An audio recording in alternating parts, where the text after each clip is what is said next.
Bonjour à tous. La journée de samedi a commencé par une visite à la Mosquée Bleue pour le pape Léon XIV, manière de rendre hommage au pays qui l'accueille, tant à son histoire, par le caractère symbolique de ce monument stambouliote du XVIIe siècle, qu'à sa réalité d'aujourd'hui, où plus de 80% de la population est sunnite.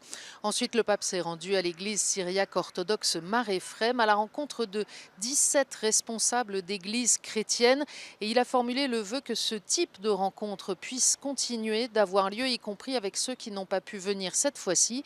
Une allusion à la ligne de rupture qui traverse le monde orthodoxe avec le patriarcat de Moscou et ses alliés.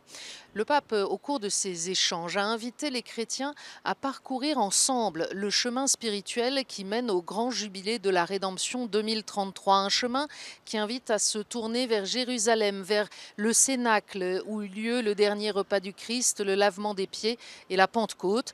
Pour le père Claudio Monge, directeur de l'Institut dominicain d'études orientales ici à Istanbul, c'est ainsi que l'unité peut progresser. Je pense qu'on avance dans la mesure où on revient au centre, qui est la foi et le centre de la foi, tout particulièrement le mystère pascal.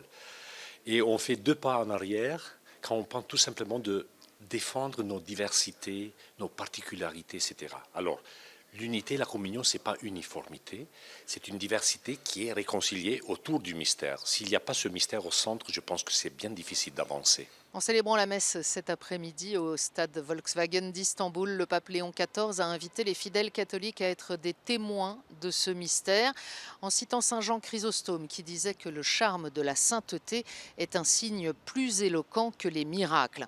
Un peu plus tôt dans l'après-midi, le pape s'était rendu à l'église Saint-Georges, siège du patriarcat de Constantinople, pour un temps de prière et la signature d'une déclaration conjointe avec le patriarche Bartholomée. Les deux hommes y réaffirment leur désir d'avancer vers la pleine communion et notamment vers une date commune de célébration de Pâques. Ils affirment aussi élever ensemble leurs prières pour la paix dans le monde, rejetant absolument toute instrumentalisation de la religion pour justifier la violence. Demain matin, le pape ira prier à la cathédrale arménienne avant de revenir au Fanard pour la divine liturgie en la fête de la Saint-André. Il déjeunera avec le patriarche Bartholomée avant de quitter la Turquie en début d'après-midi en direction du Liban.